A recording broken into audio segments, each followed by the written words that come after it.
Okay, more update here.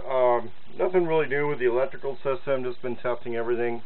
One of the lights got a little goofy. I had to take it down to check out what's going on with it. And apparently there was moisture between the roof and the ceiling, and seems to have dried out. But one way I deal with that, and you should really think about it when you're dealing with older trailers, is I used a bathroom and kitchen paint throughout this whole thing because it was originally some pretty nasty wallpaper looking weird stuff in here.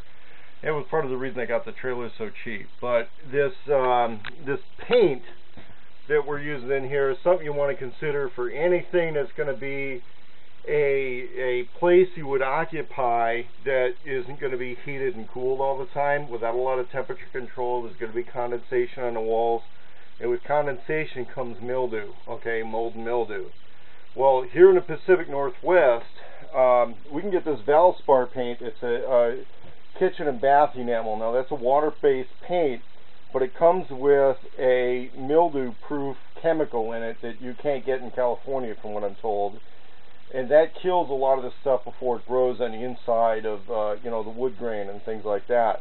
Now, all of the wood you see here has been finished also with polyurethane. That's clear polyurethane on the wood.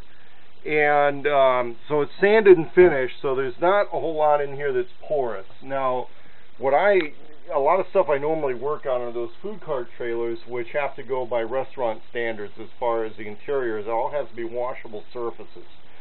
So I'm doing that on this for a couple of different reasons. One, I want it to be cleanable when I'm here, and two, I want it to stay clean when I'm away and not heating and cooling it. Now, there's a couple of options.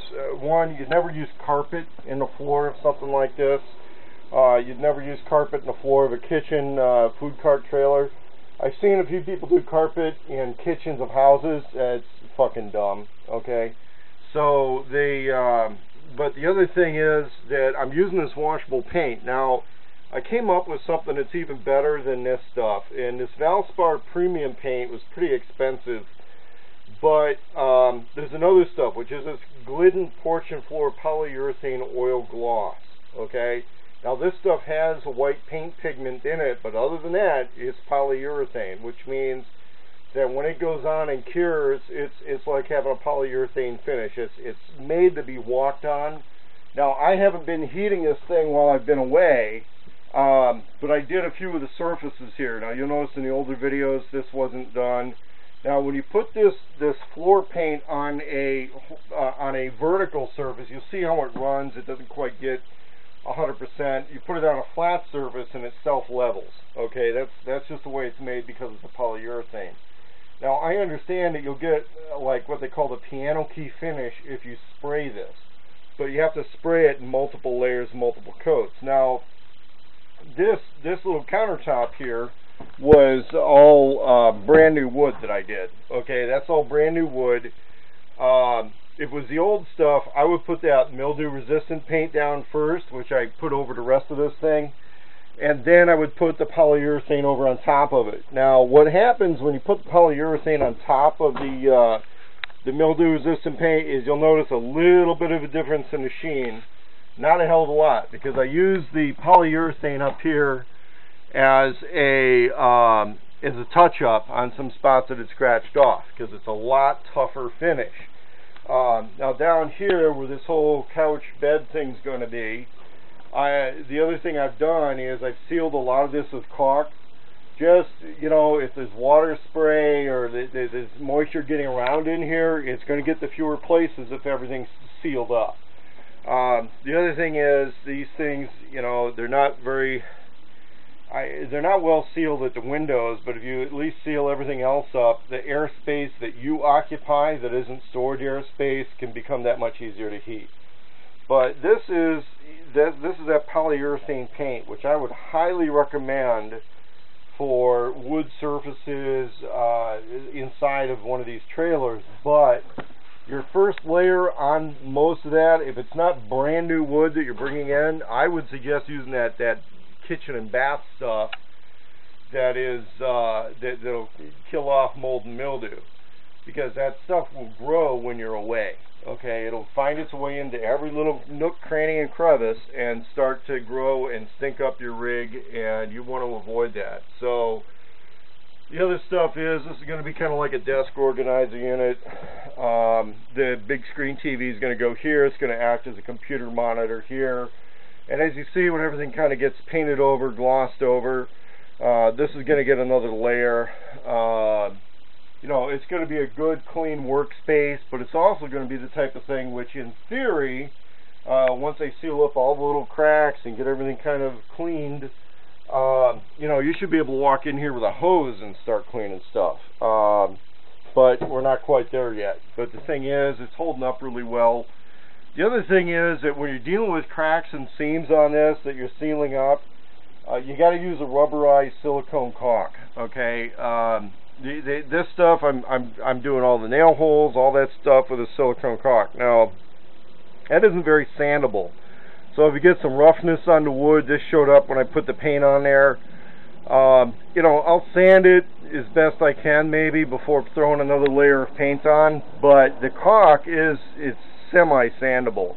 Now you can put a real wood filler that I would do if I was doing a house with a lot of this stuff and make it all smooth. You know, make it where somebody never even knew where the cuts and where the one piece of wood stopped and the other began.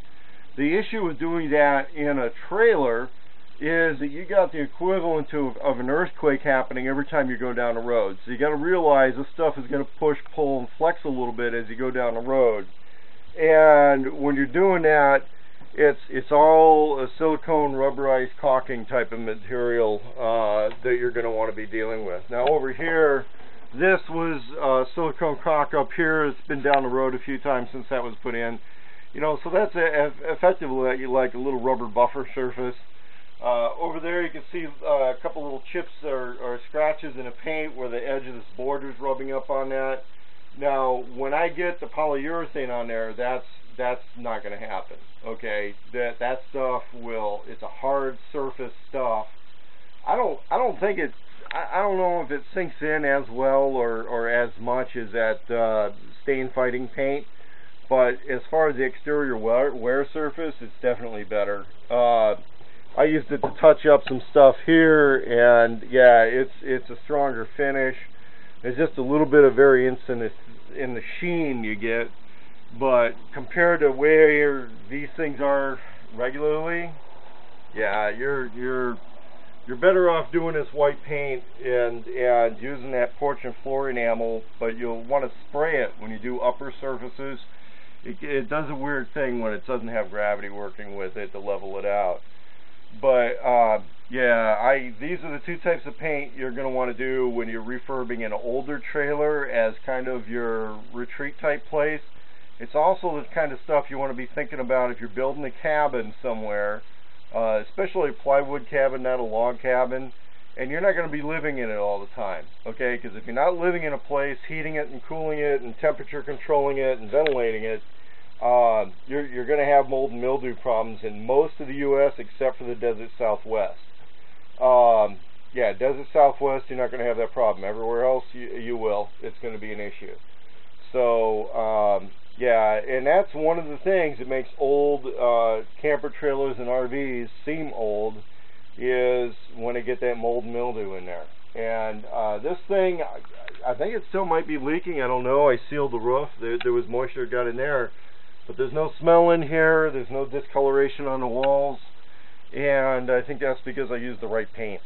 And so, and then you want to use the high gloss type stuff so that it's washable, because the non-glossy stuff, it's you know, they tell you that gloss is more porous. I don't know. Here's what I do know. I know that if I have a soap, water, and a rag, and I want to clean something that's a glossy surface, I can clean it.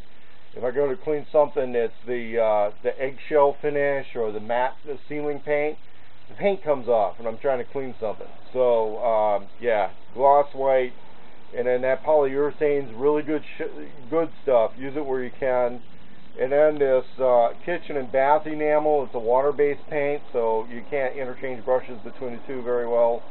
but it's got the mildew-proof chemical in it, which you can buy in the Pacific Northwest. You can't buy it everywhere in the country, but it's good stuff to have when you're doing something that has that risk of getting mold and mildew.